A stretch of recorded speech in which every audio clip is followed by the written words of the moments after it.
안녕하세요. 저는 서울에서 대학 강의를 하고 있는 36살 여자입니다. 학부를 마치고 바로 대학원에 들어갔어요. 석사를 끝내고 박사과정까지 이어졌죠. 그렇게 10년이 흘렀습니다. 제 인생은 늘 연구 일정에 맞춰 돌아갔어요. 논문 마감, 학회 발표, 강의 준비. 그 사이사이로 계절이 바뀌고 나이를 먹었습니다. 집안은 무난했어요.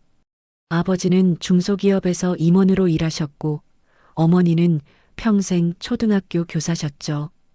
외모도 특별히 부족하다는 말을 들어본 적은 없었습니다. 그런데 연애만큼은 늘 제 삶의 뒤편에 있었어요. 남자 선배가 고백했을 때도, 학부 시절 동기가 좋아한다고 친구가 전해줬을 때도 저는 논문 마감이 코앞이었고 실험 데이터가 안 나와서 정신이 없었습니다. 그렇게 시간이 흘러 어느새 30을 넘겼어요. 35이 됐고 36이 됐습니다. 부모님은 아무 말씀 안 하셨어요. 하지만 명절 때마다 친척들이 던지는 질문이 점점 무거워졌죠. 아직도 혼자야? 그 말이 귓가에 남았습니다. 그러던 어느 늦은 봄 저녁이었어요. 부모님과 함께 저녁을 먹고 있었습니다. 텔레비전에서는 드라마가 나오고 있었고 어머니는 밥숟가락을 내려놓으셨어요. 한참 제 얼굴을 보시더니 조용히 말씀하셨습니다. 우리 딸, 이제 좀 생각해 봐야 하지 않을까?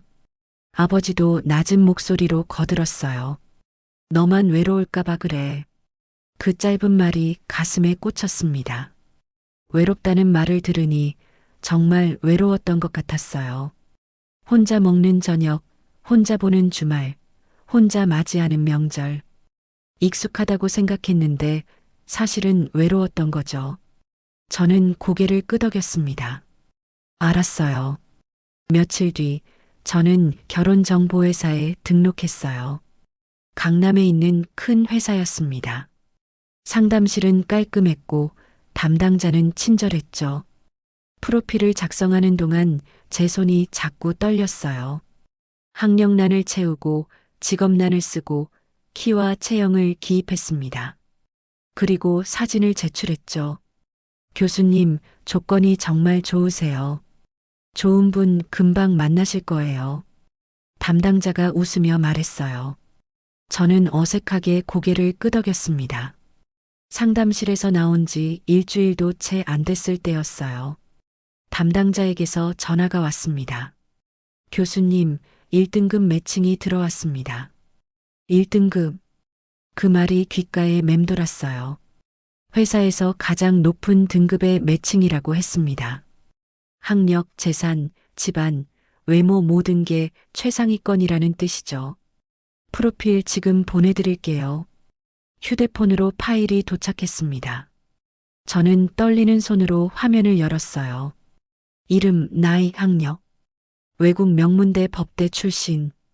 미국 변호사 자격증 보유. 집안은 대대로 법조계. 아버지와 형도 미국에서 변호사로 일하고 있다고 적혀 있었습니다. 키는 180cm. 사진 속 얼굴은 단정했고 눈빛은 차분해 보였어요. 너무 완벽했습니다. 순간 기쁨보다 의아함이 먼저 들었어요. 왜 하필 저일까? 이런 사람이 왜 결혼정보회사에 등록했을까? 주변에 소개받을 사람이 없을 리 없는데. 그런데 그 의문을 길게 붙잡고 있지는 않았습니다. 그냥 운이 좋은 거라고 생각하고 싶었어요. 프로필을 출력해서 집으로 가져갔습니다. 저녁 식사 후 부모님께 조심스럽게 보여드렸죠. 어머니는 안경을 고쳐 쓰고 천천히 읽으셨어요. 한 줄 한 줄 눈으로 짚어가며 읽으시는 모습이 보였습니다. 아버지는 사진을 오래 바라보셨어요. 그러고는 고개를 끄덕이셨습니다. 잘됐다. 그 짧은 말에 저는 웃음이 났어요. 기쁨보다는 안도감 같은 게 먼저 밀려왔습니다. 부모님이 좋아하시는 모습을 보니 제가 뭔가 잘하고 있다는 생각이 들었죠. 어머니가 조용히 말씀하셨습니다. 한번 만나보거라. 저는 고개를 끄덕였어요. 그날 밤 침대에 누워 천장을 바라봤습니다. 창밖으로 자동차 소리가 들렸고 시계 초침 소리가 귓가에 울렸어요. 잠이 안 왔습니다. 머릿속으로 프로필 사진이 자꾸 떠올랐죠. 그 차분한 눈빛, 단정한 인상, 완벽해 보였습니다. 그래서인지 두려웠어요. 이런 사람이 저를 마음에 들어 할까? 36살 연애 경험도 별로 없고 그저 학교에서 강의나 하는 여자를, 그런 생각이 꼬리에 꼬리를 물고 이어졌습니다. 하지만 동시에 기대도 됐어요. 만약 이 사람과 잘 맞는다면, 만약 결혼까지 이어진다면, 부모님도 기뻐하실 테고, 저도 외롭지 않을 테고, 그런 상상을 하니 가슴이 두근거렸습니다. 다음 날 담당자에게 연락했어요. 만나보겠습니다. 좋은 선택이세요, 교수님. 상대분도 흔쾌히 수락하셨어요. 전화를 끊고 나서 한참을 멍하니 앉아 있었습니다. 손바닥에 땀이 났어요. 이미 첫 만남 날짜가 잡혔다고 했습니다. 다음 주 토요일 저녁 강남에 있는 레스토랑.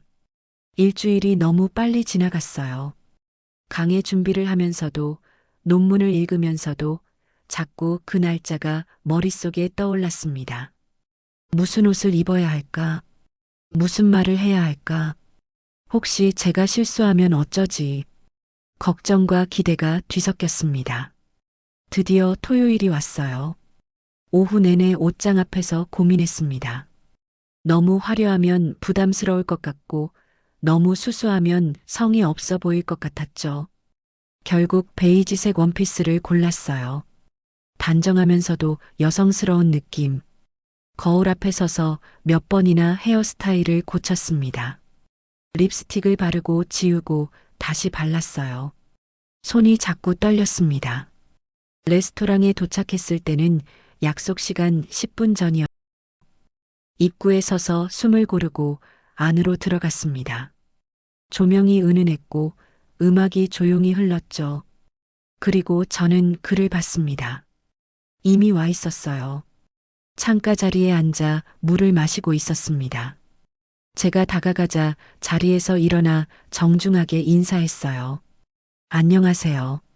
먼저 와서 기다렸습니다. 목소리는 차분했고 시선은 흔들림이 없었습니다. 사진보다 실물이 더 단정해 보였어요. 저는 어색하게 웃으며 자리에 앉았습니다. 아니요, 제가 늦은 건 아니죠. 괜찮습니다. 저도 방금 왔어요. 대화가 시작됐습니다. 그는 제 이야기를 잘 들어줬어요. 제가 어떤 과목을 가르치는지, 어떤 연구를 하는지 물어봤습니다. 저는 떨리는 목소리로 대답했죠. 그러다 보니 조금씩 긴장이 풀렸어요. 그도 자기 이야기를 했습니다. 미국에서 로스쿨을 졸업하고 아버지와 형이 운영하는 로펌에서 일하고 있다고 했어요. 결혼을 위해 잠시 한국에 들어왔다고 했습니다. 모든 설명이 매끄러웠죠. 식사가 끝나고 우리는 레스토랑 밖으로 나왔어요. 밤바람이 시원했습니다. 그는 저를 지하철역까지 배웅해줬어요. 오늘 즐거웠습니다. 저도요. 그렇게 첫 만남이 끝났습니다. 집으로 돌아오는 지하철 안에서 저는 창에 비친 제 얼굴을 봤어요. 낯설었습니다. 뭔가 기대에 차 있는 표정. 오랜만에 보는 얼굴이었죠. 그날 밤 휴대폰을 손에 쥔 채 몇 번이나 화면을 켰다 껐다 했어요. 혹시 연락이 올까? 아니면 제가 먼저 보내야 하나? 그런 고민을 하다가 잠이 들었습니다. 며칠 뒤 그에게서 메시지가 왔어요. 다음 주에 다시 만날 수 있을까요? 그 짧은 문장을 읽으며 저는 웃음이 났습니다. 가슴이 두근거렸어요. 좋아요. 그렇게 답장을 보냈습니다. 완벽해 보였던 그 프로필, 완벽해 보였던 그 사람. 저는 그 완벽함을 의심하기보다 그냥 믿고 싶었습니다. 아버지가 했던 말이 자꾸 떠올랐어요. 잘 됐다. 그 말을 되뇌며 저는 다음 만남을 기다렸습니다. 두 번째 만남은 그 다음 주 토요일이었습니다. 이번에는 제가 먼저 도착했어요. 카페 창가 자리에 앉아서 물을 마시며 기다렸습니다. 손바닥에 땀이 났어요. 첫 만남 때보다 더 떨렸습니다. 왜 그랬을까요? 아마 기대가 생겼기 때문인 것 같아요. 10분쯤 지났을 때 입구 문이 열렸습니다. 민준 씨가 들어왔어요. 회색 니트에 청바지 차림이었습니다. 캐주얼한 옷차림인데도 단정해 보였죠. 저를 발견하고는 손을 가볍게 들어 인사했습니다. 기다리셨어요? 아니에요. 저도 방금 왔어요. 민준 씨가 제 맞은편에 앉았습니다. 미소를 지으며 메뉴판을 건넸어요. 뭐 드시겠어요? 아메리카노요. 저도 같은 걸로 하죠. 주문을 하고 나서 우리는 이런저런 이야기를 나눴습니다. 날씨 이야기, 요즘 바쁜지, 주말에 뭐 하는지. 평범한 대화였어요. 그런데 이상하게 편안했습니다. 첫 만남 때는 긴장해서 말할 때마다 목소리가 떨렸는데 이번에는 자연스럽게 웃음이 나왔어요. 민준 씨는 제 이야기를 잘 들어줬습니다. 제가 요즘 준비하고 있는 논문 이야기를 하면 고개를 끄덕이며 질문을 던졌어요. 그 연구 결과가 나오면 어디에 적용할 수 있어요? 실생활에는 당장 어렵고 이론적으로 의미가 있죠. 그것도 중요한 거 아닌가요? 그 말에 저는 가슴이 따뜻해졌습니다. 보통 사람들은 이런 이야기를 하면 지루해 했거든요. 실용적이지 않다고 돈이 안 된다고 말하는 사람도 있었죠. 그런데 민준 씨는 달랐어요. 커피를 다 마시고 우리는 카페 밖으로 나왔습니다. 여름이 다가오는 계절이었어요. 해가 길어져서 오후 6시인데도 밝았습니다. 민준 씨가 물었어요. 산책하실래요? 좋아요. 우리는 근처 공원으로 걸어갔습니다. 나무 그늘 아래로 햇살이 비쳤고 아이들이 뛰어노는 소리가 들렸어요. 벤치에 앉아 한참을 이야기했습니다. 민준 씨는 미국 생활 이야기를 들려줬어요. 로스쿨 다닐 때 얼마나 힘들었는지, 아버지와 형 밑에서 일하는 게 어떤지. 담담한 목소리였지만 그 속에서 외로움 같은 게 느껴졌습니다. 가족이랑 함께 일하는 게 좋기도 하지만 가끔은 숨이 막혀요. 그럴 수 있죠. 그래서 한국에 온 것도 있어요. 잠시 벗어나고 싶었달까? 그 말을 들으며 저는 민준 씨가 조금 더 가까이 느껴졌습니다. 완벽해 보이는 사람도 힘든 게 있구나. 그런 생각이 들었어요. 해가 지고 있었습니다. 하늘이 주황빛으로 물들었어요. 민준 씨가 조용히 말했습니다. 오늘 정말 좋았어요. 저도요. 다음에 또 만날 수 있을까요? 당연하죠. 그렇게 두 번째 만남이 끝났습니다. 집으로 돌아오는 길, 저는 휴대폰을 꺼내 문자를 확인했어요. 민준 씨에게서 메시지가 와 있었습니다. 오늘 즐거웠습니다. 다음 주에도 시간 되시나요? 저는 웃으며 답장을 보냈어요. 네, 좋아요. 그날 밤 잠이 오지 않았습니다. 침대에 누워 천장을 바라보며 오늘 하루를 되짚었어요. 민준 씨의 목소리, 웃는 모습, 제 이야기를 듣는 눈빛. 하나하나 떠올리다 보니 가슴이 두근거렸습니다. 이런 감정이 처음이었어요. 아니, 정확히는 너무 오래전이라 기억이 안 났습니다. 학부 시절 잠깐 설렜던 적이 있었지만 그때는 어렸고 금방 지나갔죠. 그런데 지금은 달랐어요. 36살의 감정은 더 무겁고 더 진지했습니다. 다음 주가 기다려졌습니다. 세 번째 만남은 평일 저녁이었어요. 민준 씨가 먼저 연락을 해왔습니다. 이번 주 금요일 저녁에 시간 되세요? 네, 괜찮아요. 제가 맛있는 곳 알아요. 저녁 같이 할까요? 좋아요. 금요일이 왔습니다. 강의를 마치고 서둘러 집에 갔어요. 샤워를 하고 옷을 갈아입었습니다. 이번에는 검은색 원피스를 골랐어요. 저녁 자리니까 조금 더 격식을 갖춰야 할 것 같았거든요. 약속 장소는 한남동에 있는 레스토랑이었습니다. 고급스러운 분위기였어요. 입구에 들어서자 웨이터가 예약 이름을 물었습니다. 민준 씨 예약이요. 안내해 드리겠습니다. 테이블로 가니 민준 씨가 이미 와 있었어요. 이번에는 정장 차림이었습니다. 넥타이까지 매고 있었죠. 제가 다가가자 자리에서 일어나 의자를 빼줬어요. 오셨군요. 여기 분위기 좋네요. 제가 좋아하는 곳이에요. 메뉴판을 펼쳤습니다. 프랑스 요리 전문점이었어요. 메뉴 이름이 생소했습니다. 민준 씨가 추천을 해줬죠. 여기 스테이크가 맛있어요. 그럼 그걸로 할게요. 와인은 어때요? 좋아요. 민준 씨가 와인을 주문했습니다. 얼마 지나지 않아 웨이터가 와인을 따라줬어요. 붉은 와인이었습니다. 민준 씨가 잔을 들었어요. 건배할까요? 무슨 일로요? 우리의 만남에. 저도 잔을 들었습니다. 잔이 부딪히는 소리가 맑게 울렸어요. 와인을 한 모금 마셨습니다. 목으로 넘어가는 느낌이 부드러웠어요. 음식이 나오고 우리는 이야기를 나누며 식사를 했습니다. 민준 씨는 오늘 낮에 있었던 일을 들려줬어요. 어떤 사건을 맡고 있는데 복잡하다고 그래도 재미있다고 말했습니다. 저도 제 이야기를 했어요.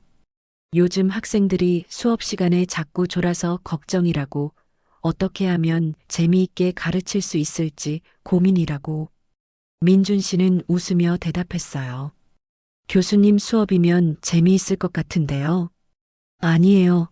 제 수업은 딱딱해요. 그래도 열정은 느껴질 거예요. 그 말에 얼굴이 뜨거워졌습니다. 칭찬인지 위로인지 알 수 없었지만 기분이 좋았어요. 식사가 끝나갈 무렵 민준 씨가 잔에 와인을 더 따랐습니다. 저도 한 잔 더 마셨어요. 취기가 살짝 올라왔습니다. 얼굴이 화끈거렸죠. 괜찮으세요? 네, 괜찮아요. 술 약하세요? 조금요. 민준 씨가 미소를 지었습니다. 그리고 조용히 말했어요. 오늘 정말 예쁘세요.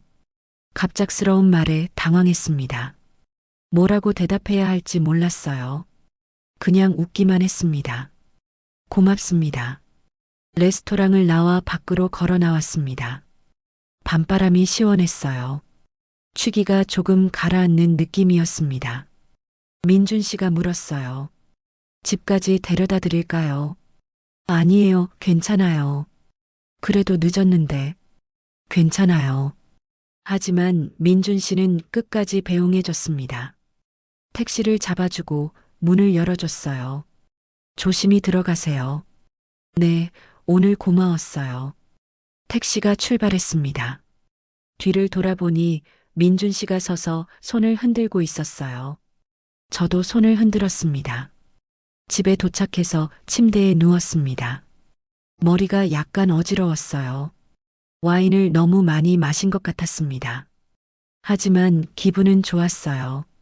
오늘 저녁이 꿈 같았거든요. 휴대폰을 확인했습니다. 민준 씨에게서 메시지가 와 있었어요. 잘 들어가셨어요. 네, 방금 도착했어요. 오늘 정말 즐거웠습니다. 저도요. 메시지를 주고받다가 민준 씨가 물었습니다. 다음에 또 만나요. 네. 곧 연락드릴게요. 기다릴게요. 그렇게 대화가 끝났습니다. 다음 날 아침 늦잠을 잤어요. 머리가 무거웠습니다. 숙취였죠. 물을 마시고 진통제를 먹었어요. 그러고는 침대에 다시 누웠습니다. 휴대폰을 들여다봤습니다. 어젯밤 민준 씨와 주고받은 메시지를 다시 읽었어요. 읽으면서 웃음이 났습니다. 이런 제가 낯설었어요. 36살인데 18살 소녀처럼 설레고 있었거든요. 그날 오후 부모님께 전화를 드렸습니다. 어머니가 받으셨어요. 엄마, 응, 왜? 요즘 잘 지내고 있어요. 그래, 다행이다. 그 사람이랑은 잘 되고 있어. 네, 어제도 만났어요. 어땠어? 좋았어요. 어머니는 웃으셨습니다. 목소리에서 안도감이 느껴졌어요. 잘 됐구나. 우리 딸 행복하면 됐어. 네. 전화를 끊고 나서 저는 창밖을 바라봤습니다. 햇살이 환했어요. 오랜만에 마음이 가벼웠습니다. 민준 씨와의 만남은 계속 이어졌습니다. 일주일에 한 번, 때로는 2번, 카페에서 만나기도 하고, 식사를 하기도 하고, 영화를 보기도 했어요. 그러면서 점점 가까워졌습니다. 민준 씨는 늘 배려심이 많았어요. 제가 바쁘다고 하면 일정을 맞춰줬고, 피곤하다고 하면 일찍 헤어지자고 했습니다. 저를 배려하는 모습이 고마웠어요. 그러던 어느 날 민준 씨가 말했습니다. 우리 이제 연인이라고 생각해도 될까요? 그 말에 가슴이 쿵 내려앉았습니다. 기쁨보다 놀라움이 먼저 왔어요. 예상은 했지만 막상 들으니 실감이 안 났거든요. 네.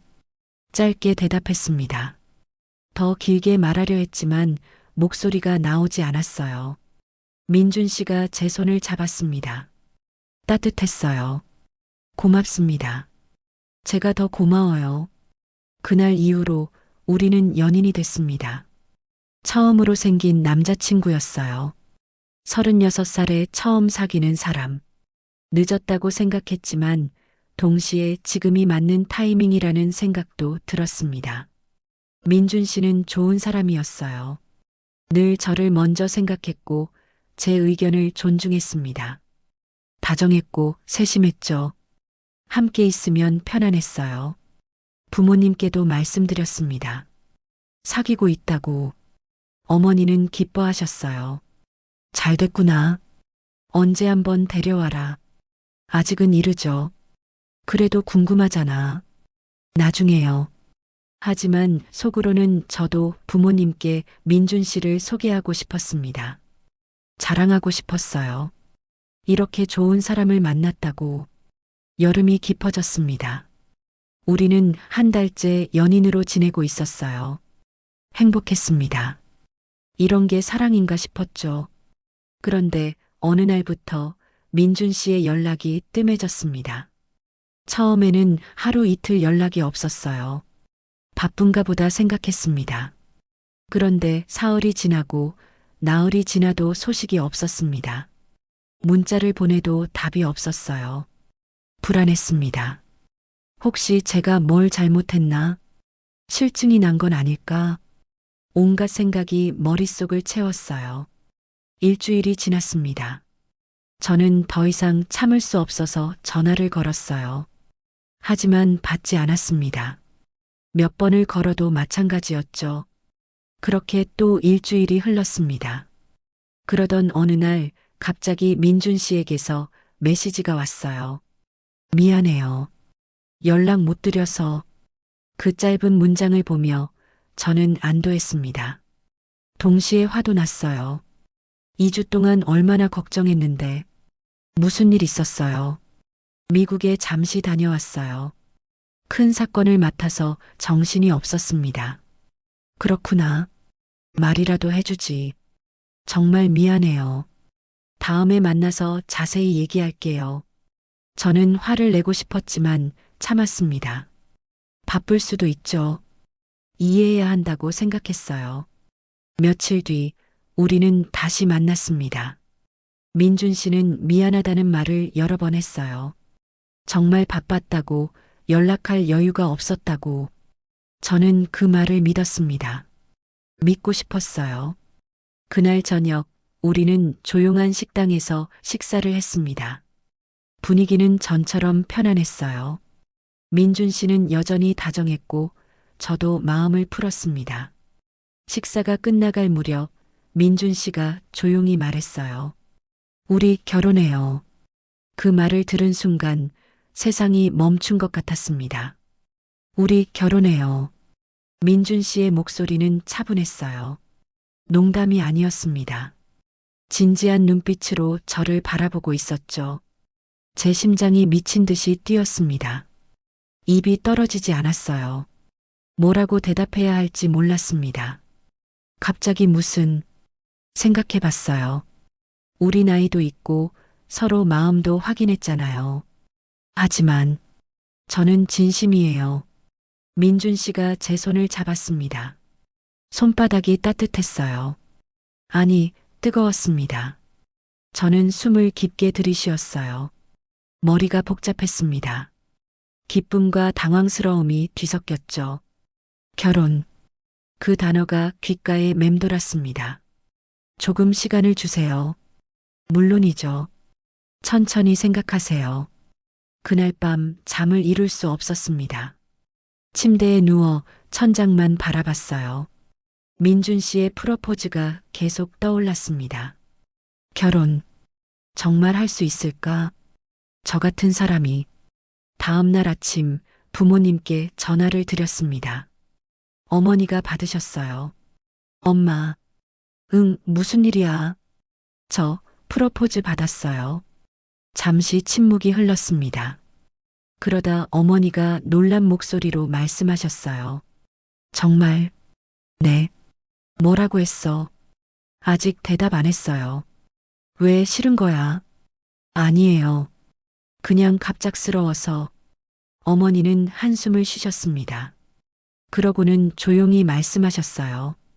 내 마음이 중요해. 하지만 엄마 생각엔 좋은 기회인 것 같아. 그렇죠. 나이도 있고 좋은 사람 만나기 쉽지 않잖아. 알아요. 전화를 끊고 나서 저는 한참을 멍하니 앉아 있었습니다. 어머니 말이 맞았어요. 좋은 기회였습니다. 민준 씨 같은 사람을 다시 만날 수 있을까? 그런 생각이 들었죠. 며칠 후 민준 씨를 다시 만났습니다. 약속 장소는 한강 근처 카페였어요. 저는 떨리는 마음으로 들어갔습니다. 민준 씨는 이미 와 있었어요. 생각해 보셨어요? 네. 어떤 결론이 나셨나요? 저는 잠시 망설였습니다. 그러다 천천히 입을 열었어요. 좋아요. 결혼해요. 민준 씨의 얼굴에 미소가 번졌습니다. 환한 미소였어요. 제 손을 꼭 잡았습니다. 고마워요. 행복하게 해줄게요. 저도 노력할게요. 우리는 그날 결혼을 약속했습니다. 집으로 돌아와 부모님께 말씀드렸어요. 어머니는 눈시울이 붉어졌습니다. 아버지는 고개를 끄덕이시며 말씀하셨죠. 잘했다. 그날 밤 저는 행복했습니다. 드디어 결혼을 하는구나. 외롭지 않을 거구나. 그런 생각이 들었어요. 하지만 그 행복은 오래가지 않았습니다. 일주일 후 민준 씨의 연락이 또 끊어졌습니다. 처음에는 하루 이틀 연락이 없었어요. 바쁜가 보다 생각했습니다. 결혼 준비로 바쁠 수도 있죠. 그런데 사흘이 지나고 나흘이 지나도 소식이 없었어요. 문자를 보냈습니다. 답이 없었어요. 전화를 걸었습니다. 받지 않았죠. 불안이 밀려왔습니다. 또 미국에 간 건가? 아니면 마음이 바뀐 건가? 온갖 생각이 머릿속을 채웠어요.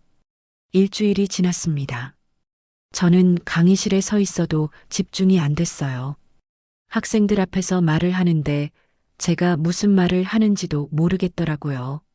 수업을 마치고 연구실로 돌아와 책상에 앉았습니다. 휴대폰만 들여다봤어요. 2주가 지났습니다. 그러던 어느 날 갑자기 민준 씨에게서 메시지가 왔습니다. 미안해요. 연락 못 드려서. 저는 화가 났습니다. 2주 동안 얼마나 걱정했는데. 결혼을 약속한 사이 아닙니까? 대체 무슨 일이에요? 연락도 없이. 미국에 잠시 다녀왔어요. 큰 사건을 맡아서 정신이 없었습니다. 그래도 문자 한 통은 보낼 수 있잖아요. 정말 죄송해요. 다음에 만나서 사과할게요. 저는 더 화를 내고 싶었지만 참았습니다. 만나서 이야기하자고 했어요. 며칠 후 우리는 다시 만났습니다. 민준 씨는 정장 차림이었어요. 피곤해 보였습니다. 눈 밑에 다크서클이 있었죠. 제가 다가가자 미안하다는 말을 먼저 했습니다. 정말 죄송해요. 사건이 급하게 터져서 그래도 연락은 할 수 있었잖아요. 시간이 정말 없었어요. 이해해 주세요. 저는 한숨을 쉬었습니다. 화가 났지만 동시에 미안한 마음도 들었어요. 민준 씨도 힘들어 보였거든요. 알았어요. 다음부터는 꼭 연락해줘요. 그럴게요. 약속합니다. 우리는 식당으로 갔습니다. 조용한 곳이었어요. 창밖으로 야경이 보였습니다. 민준 씨가 와인을 주문했어요. 오늘은 특별한 날이니까요. 무슨 특별한 날이에요? 우리 다시 만난 날이죠. 저는 웃었습니다. 화가 조금 풀렸어요. 와인이 나왔습니다. 민준 씨가 제 잔에 따라줬어요. 저도 한 잔 받았습니다. 우리는 잔을 부딪혔죠. 건배, 건배. 와인을 마셨습니다. 목으로 넘어가는 느낌이 부드러웠어요. 민준 씨가 말했습니다. 다시는 이렇게 연락 안 하는 일 없을 거예요. 약속이에요. 약속합니다. 식사를 하며 이야기를 나눴어요. 민준 씨는 미국에서 있었던 일을 들려줬습니다. 얼마나 바빴는지, 얼마나 힘들었는지. 저는 그 이야기를 들으며 고개를 끄덕였어요. 와인 잔이 비었습니다. 민준 씨가 다시 따라줬어요. 저도 마셨습니다. 기분이 좋아졌어요. 취기가 살짝 올라왔죠. 오늘 기분 좋아 보이네요. 그런가요? 네, 웃는 얼굴이 예뻐요. 얼굴이 뜨거워졌습니다. 민준 씨는 계속 와인을 따라줬어요. 저는 거절하지 않았습니다. 기분이 좋았거든요. 식사가 끝나고 우리는 식당을 나왔습니다. 밤바람이 불었어요. 시원했습니다. 민준 씨가 물었어요. 한 잔 더 할까요? 좋아요. 우리는 근처 바로 갔습니다. 조명이 어두운 곳이었어요. 음악이 조용히 흘렀습니다. 민준 씨가 칵테일을 주문했어요. 저도 한 잔 시켰습니다. 이야기를 나누며 술을 마셨어요. 얼마나 마셨는지 기억이 안 납니다. 그냥 기분이 좋았어요. 민준 씨와 함께 있으니 행복했죠. 그런데 어느 순간부터 머리가 어지러워지기 시작했습니다. 시야가 흐려졌어요. 민준 씨의 얼굴이 두 개로 보였습니다. 말을 하려고 했는데 혀가 꼬였어요. 괜찮아요. 민준 씨의 목소리가 들렸습니다. 멀게 느껴졌어요. 제가 모셔다 드릴게요. 저는 고개를 끄덕였습니다. 아니, 끄덕인 것 같았어요. 정신이 없었습니다. 그 다음은 기억이 나지 않습니다. 눈을 떴을 때 낯선 천장이 보였습니다. 어디지? 머리가 지끈거렸어요. 몸이 무거웠습니다. 천천히 고개를 돌렸습니다. 하얀 벽 커튼, 침대, 호텔이었습니다. 심장이 쿵 내려앉았어요. 급하게 몸을 일으켰습니다. 그 순간 이불이 흘러내렸어요. 제 몸이 드러났습니다.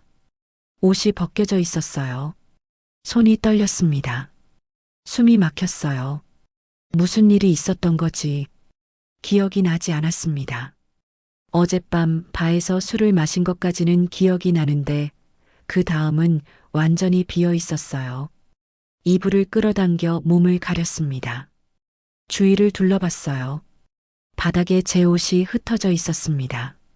원피스, 속옷, 구겨진 채로 무서웠습니다. 그때 화장실 문이 열렸습니다. 민준 씨가 나왔어요. 샤워를 한 것 같았습니다. 머리가 젖어 있었죠. 수건으로 머리를 닦으며 말했어요. 일어났네요. 여기가 어디예요? 호텔이에요. 왜 호텔에? 민준 씨가 침대 옆에 앉았습니다. 차분한 표정이었어요. 많이 취했어요. 집까지 보내드리기엔 상태가 안 좋아서. 그래도 괜찮아요. 제가 옆에 있었잖아요. 저는 말문이 막혔습니다. 그 말이 위로가 될까요? 오히려 더 불안했어요. 무슨 일이 있었어요? 아무 일도 없었어요. 그냥 주무셨어요. 정말이요? 네, 정말이에요. 민준 씨의 눈빛은 흔들림이 없었습니다. 거짓말을 하는 것 같지 않았어요. 저는 안도의 한숨을 쉬었습니다. 옷은 왜? 땀을 많이 흘려서 제가 벗겨드렸어요. 불편하실까봐. 그랬군요. 저는 이불을 꼭 잡았습니다. 여전히 불안했어요. 뭔가 이상했습니다. 하지만 민준 씨를 의심하고 싶지 않았어요. 샤워하고 나오세요. 옷은 제가 정리해놨어요. 민준 씨가 가방을 가리켰습니다. 제 가방이었어요. 언제 챙긴 거지? 저는 이불을 두른 채 화장실로 갔습니다. 문을 잠그고 거울을 봤어요. 창백한 얼굴이 비쳤습니다. 눈 밑에 다크서클이 생겨 있었어요. 샤워를 했습니다. 뜨거운 물이 몸에 닿았어요. 정신이 조금 들었습니다. 하지만 여전히 머리가 무겁고 기억이 나지 않았어요. 옷을 입고 나왔습니다. 민준 씨가 침대에 앉아 휴대폰을 보고 있었어요. 제가 나오자 고개를 들었습니다. 기분은 좀 어때요? 괜찮아요. 다행이네요. 집까지 모셔다 드릴게요. 아니에요, 괜찮아요. 그래도 혼자 갈 수 있어요. 저는 가방을 들고 호텔방을 나왔습니다. 민준 씨가 따라 나왔어요. 엘리베이터를 타고 로비로 내려갔습니다. 민준 씨가 택시를 잡아줬어요. 조심히 들어가세요.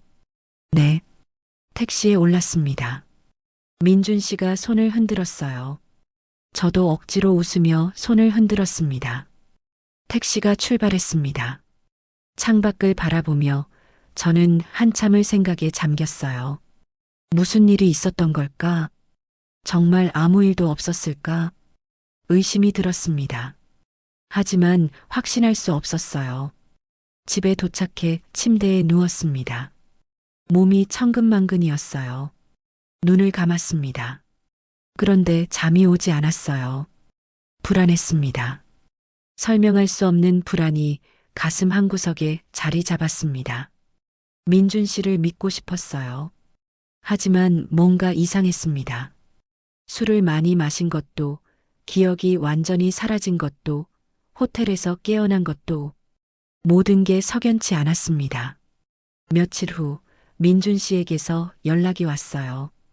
괜찮으세요? 네, 괜찮아요. 그날 일 미안해요. 제가 술을 너무 많이 권한 것 같아요. 아니에요. 제가 조절을 못한 거예요. 다음부터는 조심할게요. 네. 대화는 그렇게 끝났습니다. 하지만 제 마음속 불안은 사라지지 않았어요. 오히려 시간이 지날수록 커졌습니다.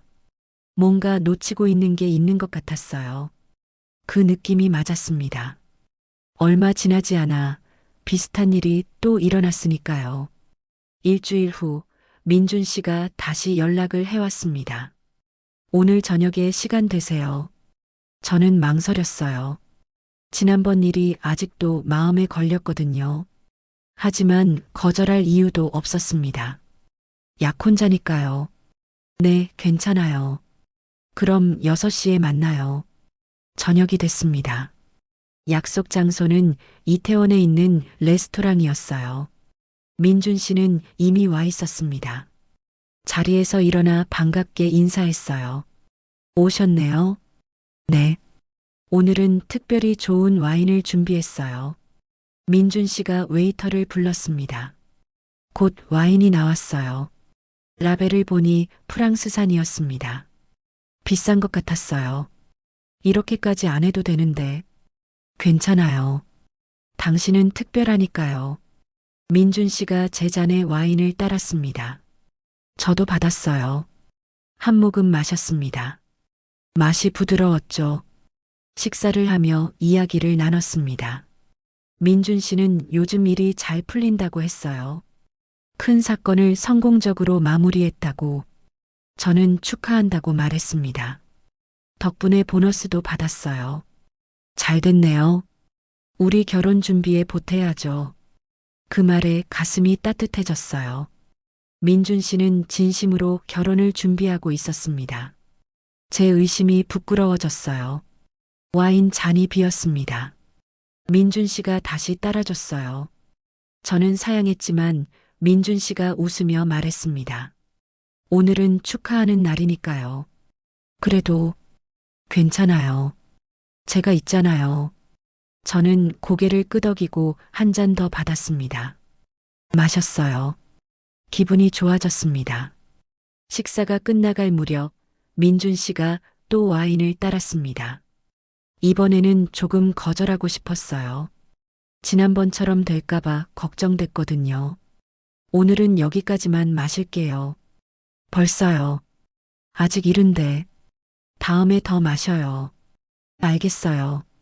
하지만 민준 씨는 계속 와인을 권했습니다. 분위기를 깨고 싶지 않아서 저는 조금씩 마셨어요. 그러다 보니 어느새 병이 비어 있었습니다.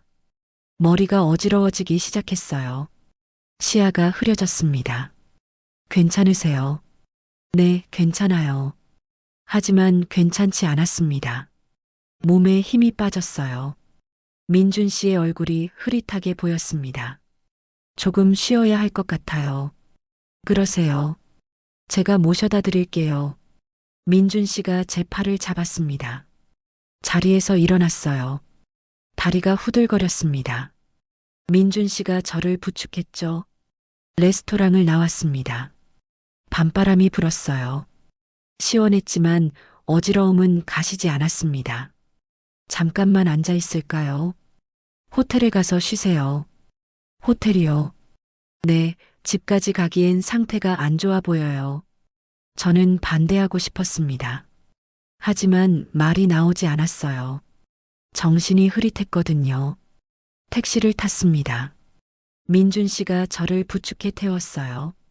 차가 움직이기 시작했습니다. 저는 창에 머리를 기댔어요. 눈이 감겼습니다. 그 다음은 또 기억이 나지 않습니다. 눈을 떴을 때 또 호텔이었습니다. 천장이 보였어요.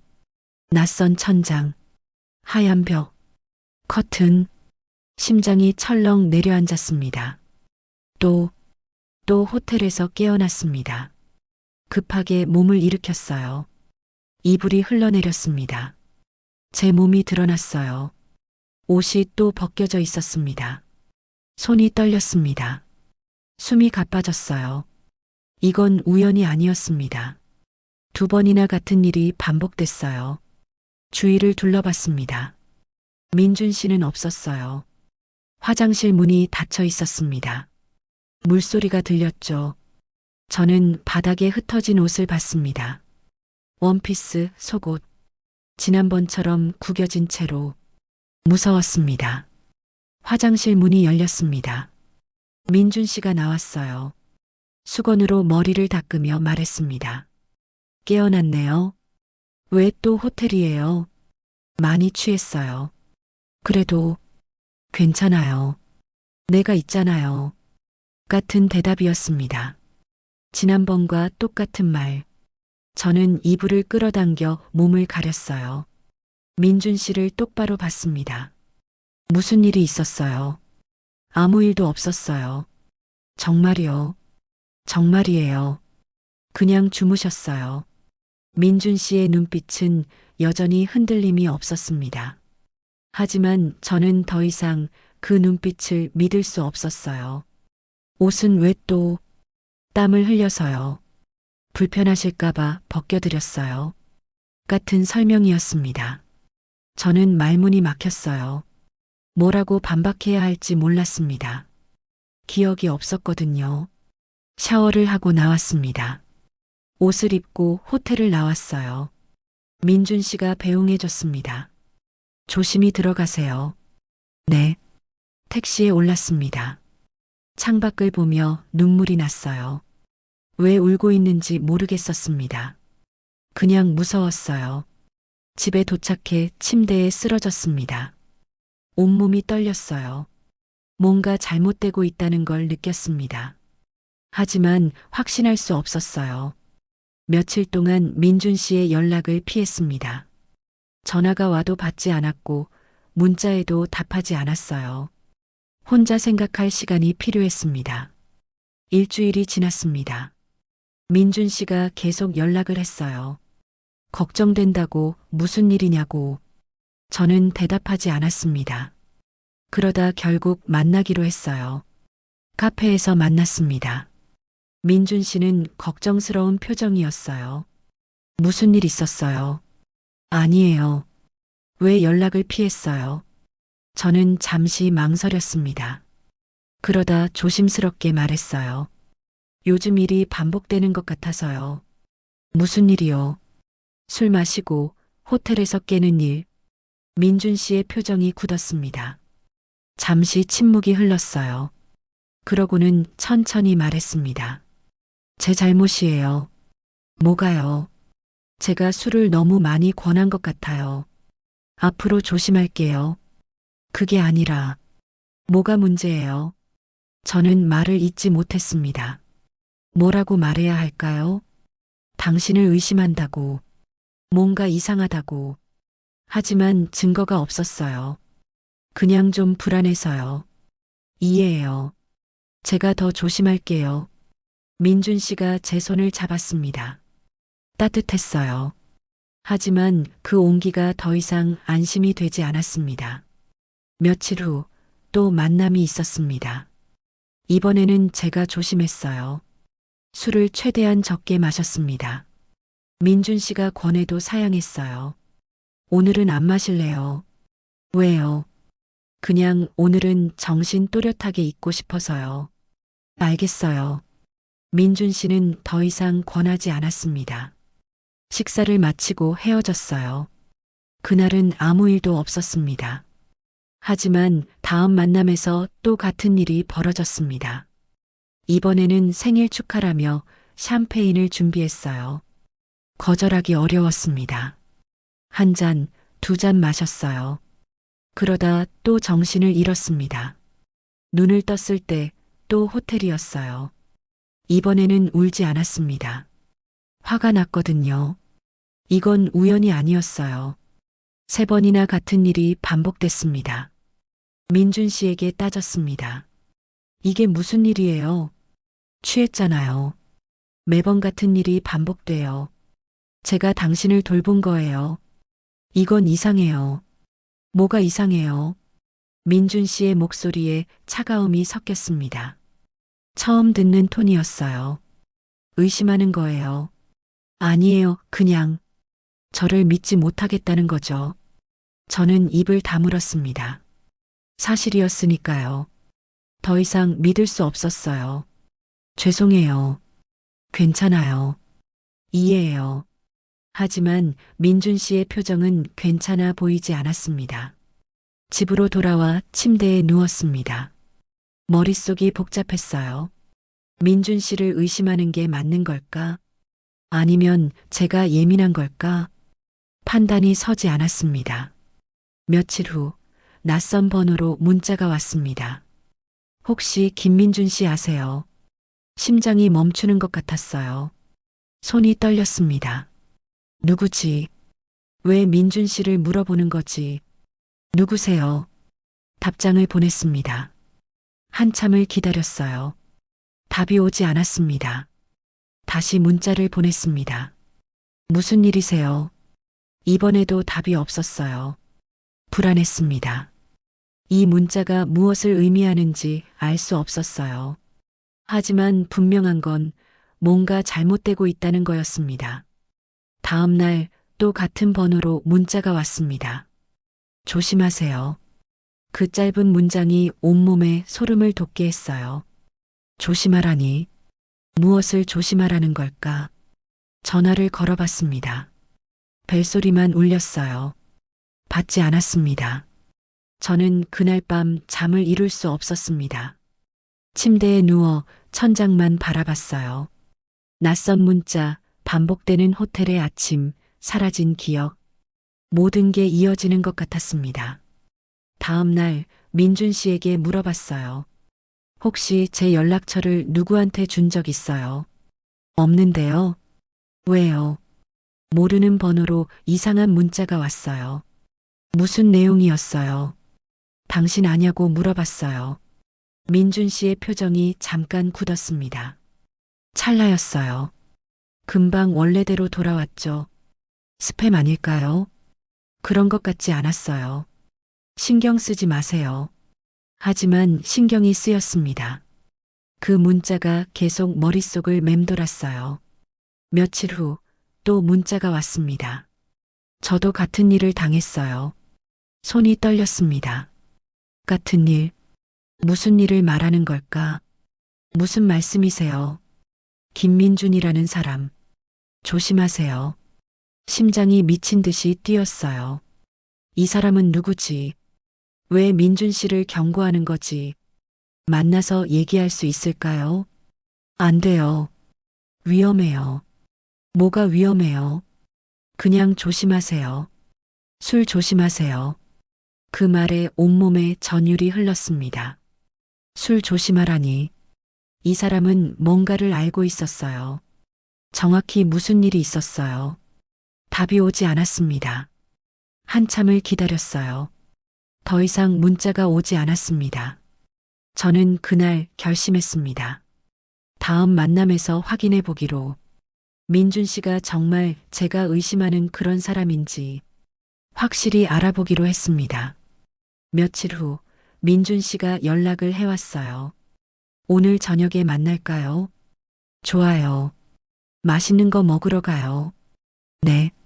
저는 단단히 마음먹었습니다. 오늘은 취한 척하기로. 정신은 또렷하게 유지하면서 민준 씨가 어떻게 행동하는지 지켜보기로 했어요. 저녁이 됐습니다. 레스토랑에서 만났어요.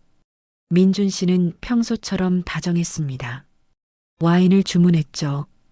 오늘은 특별한 와인이에요. 그래요. 와인이 나왔습니다. 민준 씨가 제 잔에 따랐어요. 저는 받았습니다. 하지만 마시는 척만 했어요.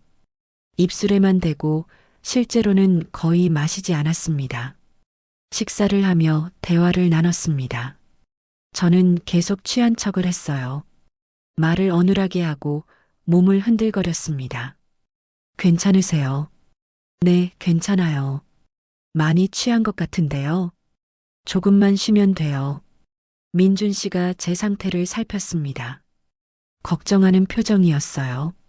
아니면 그렇게 보이는 척 하는 건지. 식사가 끝났습니다. 민준 씨가 말했어요. 오늘은 제가 모셔다 드릴게요. 괜찮아요. 아니에요. 상태가 안 좋아 보여요.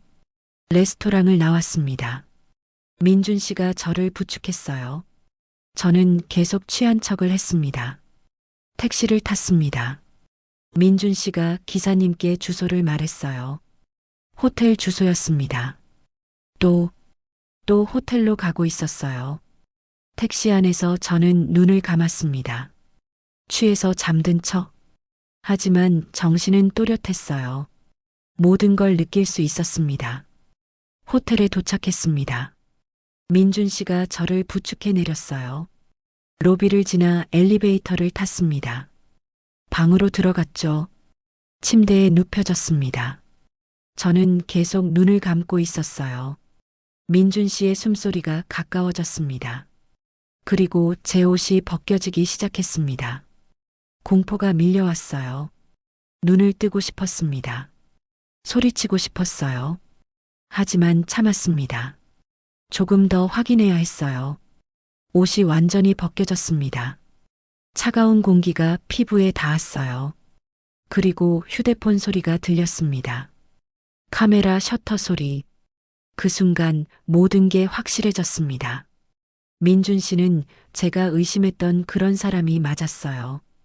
카메라 셔터 소리가 또 들렸습니다. 한 번, 두 번, 세 번. 저는 눈을 감은 채 누워 있었어요. 온몸이 얼어붙는 것 같았습니다. 숨소리를 최대한 고르게 유지했어요. 자고 있는 척해야 했습니다. 민준 씨의 발소리가 들렸습니다. 침대 주위를 천천히 움직이는 소리, 그리고 또 셔터 소리, 여러 각도에서 찍고 있는 게 느껴졌어요. 구역질이 났습니다. 참아야 했죠. 민준 씨가 침대에서 일어났습니다. 화장실로 가는 소리가 들렸어요. 문이 닫혔습니다. 바로 그 순간 저는 눈을 떴습니다. 손이 떨렸어요. 심장이 터질 듯 뛰었습니다. 이불을 끌어당겨 몸을 가렸어요. 바닥에 흩어진 옷을 봤습니다. 화장실 문 틈새로 불빛이 새어나왔어요. 물소리가 들렸습니다. 지금이었습니다. 저는 침대 옆 탁자를 봤어요. 민준 씨의 휴대폰이 놓여 있었습니다. 손을 뻗었어요. 집으려는 순간 화장실 문이 열리는 소리가 들렸습니다. 급하게 손을 걷었어요. 다시 눈을 감았습니다. 민준 씨가 나왔습니다. 침대 옆으로 다가왔어요. 숨소리가 가까웠습니다. 제 얼굴을 들여다보는 게 느껴졌어요. 자고 있네. 민준 씨가 중얼거렸습니다. 낮은 목소리였어요. 처음 듣는 톤이었죠. 그리고 다시 휴대폰을 집었습니다. 불빛이 느껴졌어요. 무언가를 하고 있었습니다. 아마 사진을 확인하거나 보내는 것 같았어요. 시간이 얼마나 지났을까요? 민준 씨가 소파로 갔습니다. 앉는 소리가 들렸어요. 노트북을 여는 소리, 타자를 치는 소리가 들렸습니다. 뭔가를 하고 있었어요. 저는 조금씩 눈을 떴습니다. 아주 살짝만. 속눈썹 사이로 민준 씨가 보였어요. 소파에 앉아 노트북을 보고 있었습니다. 화면에 불빛이 얼굴을 비췄죠. 무서웠습니다. 이 사람이 누구지? 내가 사랑했던 사람이 맞나? 결혼까지 약속했던 사람이. 시간이 흘렀습니다. 1시간쯤 지났을까요? 민준 씨가 노트북을 닫았어요. 소파에서 일어났습니다. 다시 침대로 왔습니다. 저는 급하게 눈을 감았어요. 민준 씨가 제 이불을 덮어줬습니다. 잘 자. 그 말이 소름 끼쳤어요. 민준 씨가 다시 소파로 갔습니다. 앉는 소리가 들렸어요. 그리고 조용해졌습니다. 저는 한참을 기다렸습니다. 숨소리를 죽였어요. 민준 씨가 잠든 것 같았습니다. 조금씩 몸을 움직였어요. 이불을 조심스럽게 걷어냈습니다. 바닥에 놓인 옷을 집었어요. 최대한 소리 내지 않으려고 했습니다. 옷을 입었습니다. 손이 떨려서 단추를 잠그기 힘들었어요. 그래도 참았습니다. 가방을 집었습니다. 휴대폰을 찾았어요. 주머니에 넣었습니다. 문 쪽으로 천천히 걸어갔어요. 발소리가 날까봐 발끝으로만 걸었습니다. 심장이 미친 듯이 뛰었어요. 손잡이를 잡았습니다. 천천히 돌렸어요. 삐걱 소리가 날까봐 조심스럽게. 문이 열렸습니다. 복도로 나왔어요. 문을 조용히 닫았습니다. 그리고 뛰었습니다. 엘리베이터까지 전력으로 뛰었어요. 버튼을 눌렀습니다. 문이 열리기를 기다리는 동안 뒤를 돌아봤어요. 민준 씨가 나올까봐. 엘리베이터가 왔습니다. 탔어요. 버튼을 눌렀습니다. 문이 닫히는 순간 복도 끝에서 불빛이 보였어요. 방문이 열린 것 같았습니다. 문이 완전히 닫혔습니다. 엘리베이터가 내려가기 시작했어요. 다리에 힘이 풀렸습니다. 벽에 기댔어요. 숨이 가빠졌습니다. 로비에 도착했습니다. 밖으로 나갔어요. 새벽 공기가 차갑게 얼굴을 스쳤습니다. 택시를 잡았습니다. 타자마자 말했어요. 빨리 가주세요. 기사님이 놀란 표정으로 저를 봤습니다. 하지만 아무 말 없이 출발했어요. 차창 밖을 봤습니다. 호텔이 멀어졌어요. 그제야 안도의 한숨이 나왔습니다. 하지만 이게 끝이 아니었어요. 집에 도착했습니다. 문을 잠갔어요. 체인까지 걸었습니다. 침대에 쓰러졌어요. 손이 떨렸습니다. 온몸이 떨렸어요. 이게 현실인지 믿을 수 없었습니다. 휴대폰을 꺼냈습니다. 민준 씨에게서 전화가 와 있었어요. 세 통? 문자도 있었습니다. 어디 갔어요? 연락 주세요. 읽지 않았습니다. 차단했어요. 그리고 경찰에 전화를 걸어야 한다고 생각했습니다. 하지만 손이 떨려서 번호를 누를 수가 없었어요. 증거가 필요했습니다. 제가 본 것만으로는 부족했어요. 사진이 어디 저장됐는지, 어떻게 유포됐는지 알아야 했습니다. 다음 날 아침, 낯선 번호로 전화가 왔습니다. 받았어요. 여보세요. 저예요. 어제 문자 보낸 사람. 심장이 쿵 내려앉았습니다. 그 사람이었어요. 어떻게 제 번호를? 중요하지 않아요. 당신 도망쳤죠? 네. 잘했어요. 하지만 조심하세요. 민준 씨, 그냥 포기하지 않을 거예요.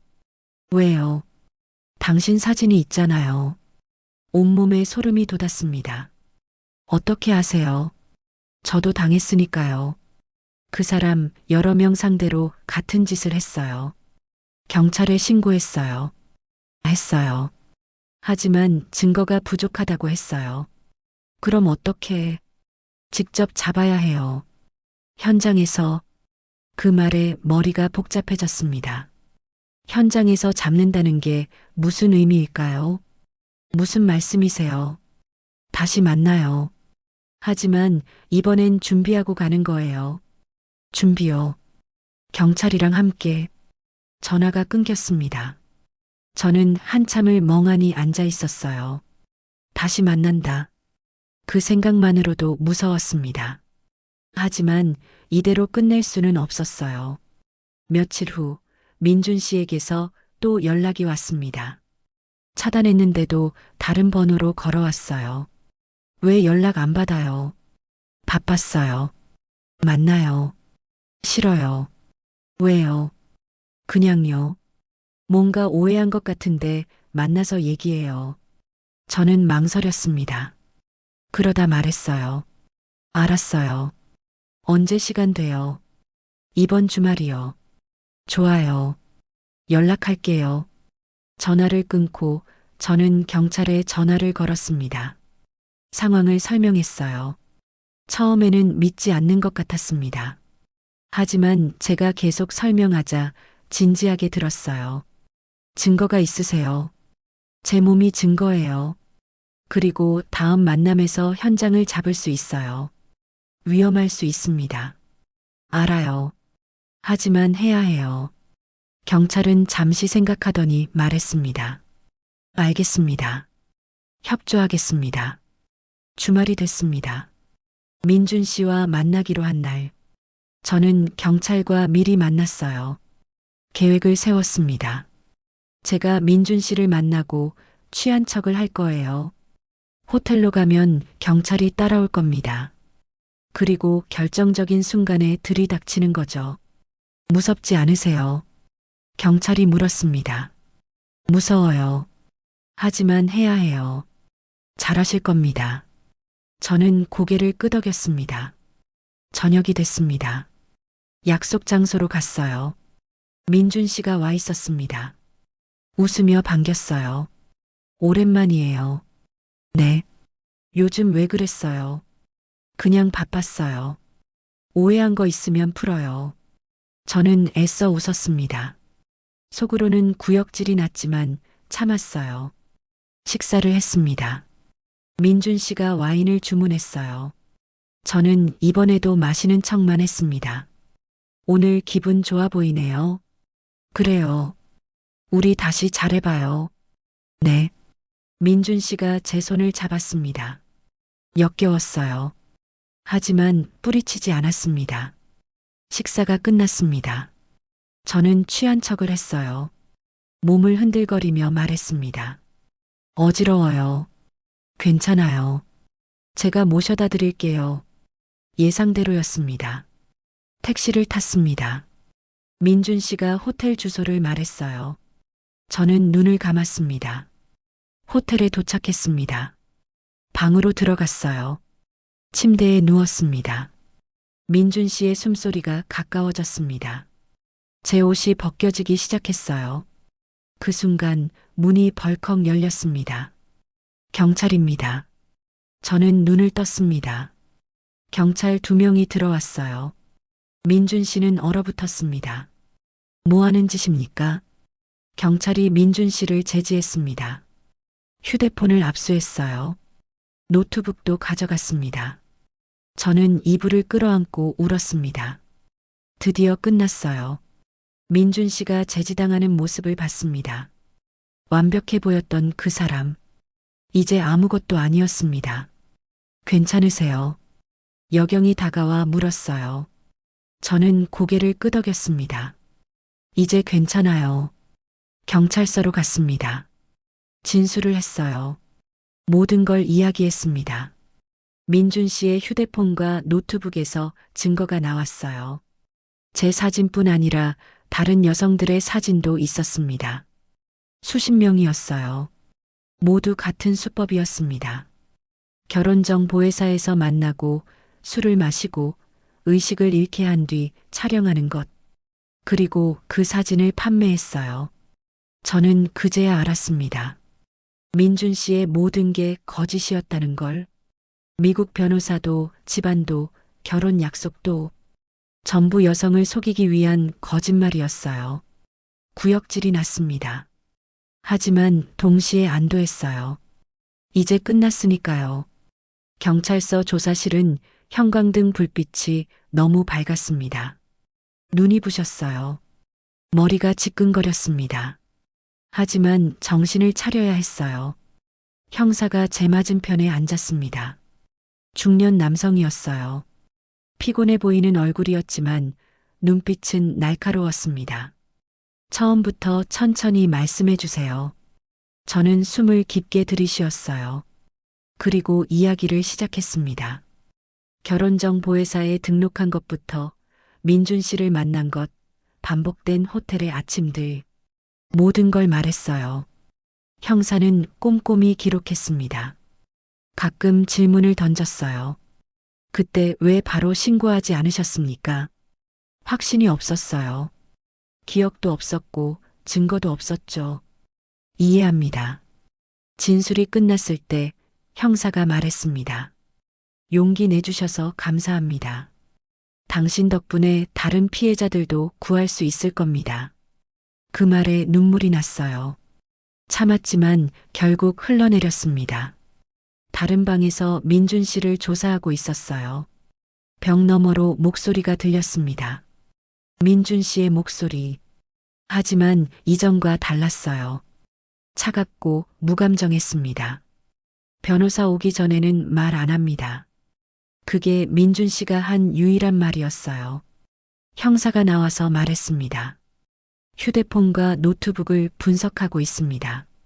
곧 결과가 나올 겁니다. 몇 시간이 지났습니다. 저는 대기실에 앉아 있었어요. 종이컵에 담긴 물을 마셨습니다. 손이 떨려서 물이 흘렀죠. 그때 형사가 다시 나왔습니다. 표정이 굳어 있었어요. 들어오시겠습니까? 저는 따라갔습니다. 작은 방이었어요. 책상 위에 노트북이 놓여 있었습니다. 보여드릴 게 있습니다. 힘드시겠지만 확인이 필요합니다. 형사가 화면을 켰어요. 폴더가 여러 개 보였습니다. 여자 이름들이었어요. 수진, 미영, 지혜, 그리고 제 이름. 심장이 내려앉았습니다. 형사가 제 이름이 적힌 폴더를 열었어요. 사진들이 나왔습니다. 제가 호텔 침대에 누워있는 모습, 옷이 벗겨진 모습, 여러 각도에서 찍은 사진들. 구역질이 났습니다. 화장실로 뛰어가 토했어요. 아무것도 나오지 않았지만 계속 구역질이 났습니다. 형사가 물을 건넸습니다. 괜찮으십니까? 아니요, 괜찮지 않아요. 죄송합니다. 하지만 이게 증거가 됩니다. 저는 고개를 끄덕였어요. 다시 방으로 돌아갔습니다. 형사가 다른 폴더들을 보여줬어요. 다른 여성들의 사진도 똑같았습니다. 모두 같은 상황이었어요. 침대에 누워 있고, 옷이 벗겨져 있고, 의식이 없는 모습. 모두 몇 명입니까? 22명입니다. 숨이 막혔습니다. 22명. 저처럼 속은 여성이 22명이나 됐어요. 이 사진들은 어디에? 판매됐습니다. 불법 사이트에 유포됐어요. 온몸에 소름이 돋았습니다. 제 사진이 어디선가 돌아다니고 있다는 말이었어요. 막을 수 있나요? 최선을 다하겠습니다. 하지만 한번 유포된 건 형사가 말을 잇지 못했습니다. 저도 알았어요. 한번 인터넷에 올라간 건 완전히 지울 수 없다는 걸. 저는 무너졌습니다. 의자에 주저앉아 울었어요. 형사는 아무 말도 하지 않았습니다. 그냥 옆에 있어줬어요. 한참을 울고 나서 저는 물었습니다. 민준 씨는 대체 누구예요? 본명은 박성우입니다. 30대 남성이고 정가가 있습니다. 정가요. 사기죄로 2번 집행유예를 받았습니다. 결혼 사기였어요. 민준 씨가 아니라 박성우. 변호사도 아니고 미국 유학도 거짓이고 집안도 꾸며낸 이야기였어요. 모든 게 여성을 속이기 위한 설정이었습니다. 약물은요. 수면제를 섞었을 가능성이 큽니다. 정밀 검사를 진행 중입니다. 제가 마신 와인에 약을 탔던 거예요. 그래서 기억이 없었던 겁니다. 그래서 정신을 잃었던 거죠. 다른 피해자들도 연락했습니까? 연락 중입니다. 하지만 대부분 연락이 닿지 않습니다. 왜요? 번호를 바꿨거나 혹은 신고를 꺼리는 것 같습니다. 그 말이 이해됐어요. 누가 이런 일을 당했다고 말하고 싶겠습니까? 부끄럽고 창피하고 두렵죠. 저도 신고하기까지 얼마나 망설였는지 몰라요. 며칠 후 박성우는 구속됐습니다. 뉴스에도 나왔어요. 결혼 빙자 성범죄, 불법 촬영 및 유포. 기사를 보는데 손이 떨렸습니다. 댓글들이 달렸어요. 대부분 박성우를 비난하는 내용이었습니다. 하지만 일부는 피해자를 탓했어요. 왜 조심하지 않았을까? 술을 왜 그렇게 마셨어? 남자 따라 호텔 가는 여자도 문제 아닌가? 그런 댓글을 보며 가슴이 무너졌습니다. 잘못은 박성우가 한 건데 왜 피해자를 탓하는 걸까요? 휴대폰을 껐습니다. 더 이상 보고 싶지 않았어요. 부모님께 말씀드려야 했습니다. 미룰 수 없었어요. 집으로 갔습니다. 거실에 앉으셨던 부모님은 제 얼굴을 보자마자 놀라셨어요. 무슨 일이야? 저는 모든 걸 말씀드렸습니다. 처음부터 끝까지. 어머니는 우셨어요. 아버지는 주먹을 쥐셨습니다. 그 새끼를. 아버지가 처음으로 욕을 하셨어요. 일어서서 밖으로 나가려고 하셨습니다. 아빠 안 돼요. 가만히 있을 수 없어. 이미 경찰이 잡았어요. 아버지는 주저앉으셨습니다. 얼굴을 손으로 감싸주셨어요. 어깨가 떨렸습니다. 어머니가 저를 안았어요. 따뜻했습니다. 그 품에서 저는 또 울었어요. 미안해요, 엄마. 내가 왜 미안해. 내 잘못이 아니야. 제가 조심했어야 했는데. 아니야. 내 잘못이 전혀 아니야. 어머니가 제 머리를 쓰다듬어 줬습니다. 그날 밤 저는 부모님 집에서 잤어요. 오랜만에 어렸을 때 쓰던 방에서 천장을 보며 눈물이 흘렀습니다. 재판이 시작됐습니다. 법정에 섰어요. 증인석에 앉았습니다. 박성우가 들어왔습니다. 수갑을 차고 있었어요. 저를 봤습니다. 눈이 마주쳤죠. 소름이 돋았습니다. 하지만 피하지 않았어요. 똑바로 봤습니다. 검사가 질문을 던졌어요. 저는 대답했습니다. 목소리가 떨렸지만 끝까지 말했어요. 박성호의 변호사가 반대 신문을 했습니다. 피해자께서 술을 직접 마신 거 맞습니까? 네. 강제로 마신 건 아니죠. 아니요, 하지만. 그리고 호텔에도 스스로 따라간 겁니까? 의식이 없었어요. 하지만 거부하지 않으셨죠. 검사가 이의를 제기했습니다. 재판장이 받아들였어요. 하지만 그 질문은 이미 제 마음을 후볐습니다. 제가 잘못한 걸까요? 술을 마신 게, 호텔에 간 게 제 잘못일까요? 재판이 끝나고 형사가 다가왔습니다. 괜찮으십니까? 모르겠어요. 잘하셨습니다. 용기 있는 증언이었어요. 고맙습니다. 며칠 후 다른 피해자 한 명이 연락을 해왔습니다. 재판을 보고 용기를 냈다고 했어요. 자기도 증언하고 싶다고. 고맙습니다. 덕분에 저도 말할 수 있었어요. 아니에요. 제가 고마워요. 우리는 함께 울었습니다. 전화기 너머로 서로의 울음소리를 들으며 재판은 몇 달 동안 이어졌습니다. 증거들이 제시됐어요. 피해자들의 진술이 이어졌습니다. 박성호는 끝까지 혐의를 부인했어요. 합의하에 이뤄진 일입니다. 사진도 동의받고 찍었습니다. 거짓말이었습니다. 하지만 박성호는 태어냈어요. 마지막 재판날이 왔습니다. 판결이 나왔어요. 피고인을 징역 5년에 처한다. 5년. 너무 짧다고 느껴졌습니다. 하지만 어쨌든 처벌은 받았어요. 법정을 나오는 박성호를 봤습니다. 여전히 표정이 없었어요. 뉘우치는 기색도 없었습니다. 저는 그때 깨달았어요. 이 사람은 변하지 않을 거라고, 후회하지 않을 거라고, 그저 걸렸다는 것만 아쉬워할 뿐이라고. 법정 밖으로 나왔습니다. 햇살이 눈부셨어요. 오랜만에 느끼는 햇빛이었습니다. 그날 밤 혼자 집에 돌아왔습니다.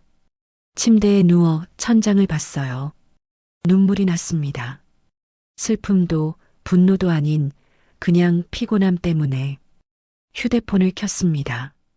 메시지가 와 있었어요. 낯선 번호였습니다. 힘내세요. 당신은 잘못하지 않았어요. 누가 보낸 건지 몰랐습니다.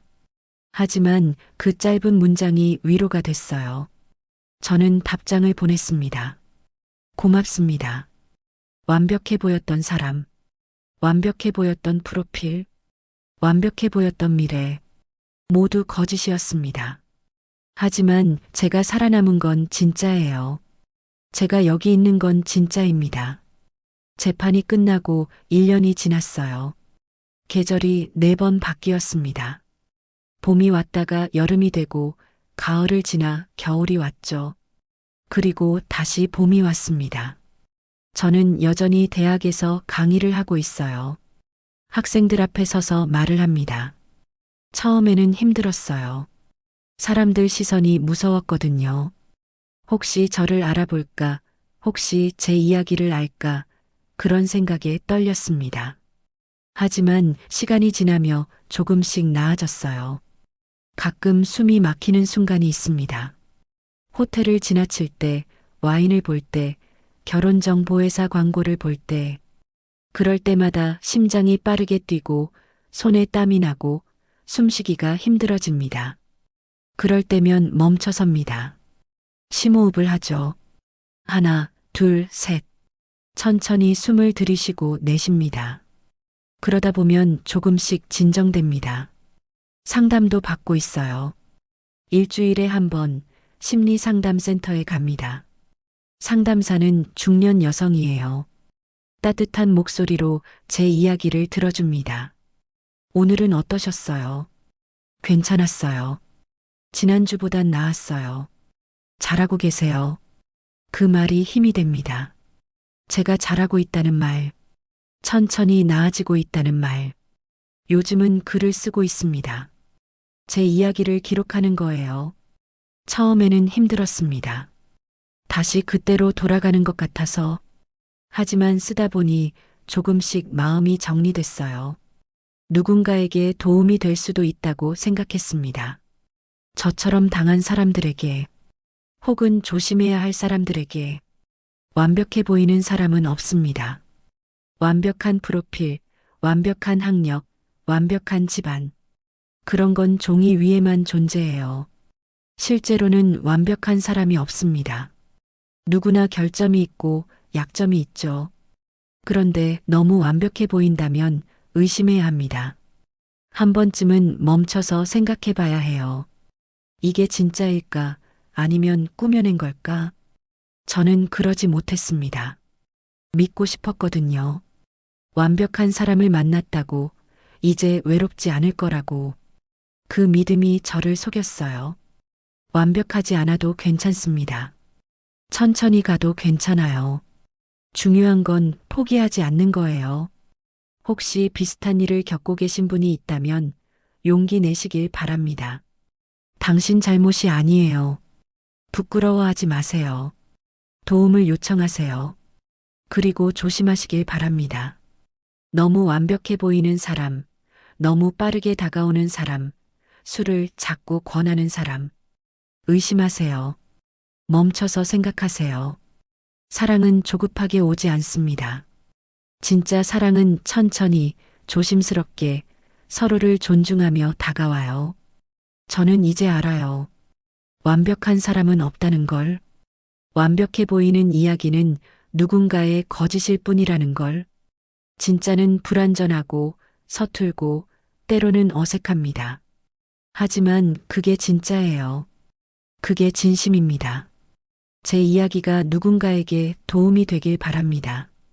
경고가 되길, 위로가 되길 바라요. 감사합니다. 정말 감사합니다. 여러분 모두 안전하시길, 행복하시길 바랍니다.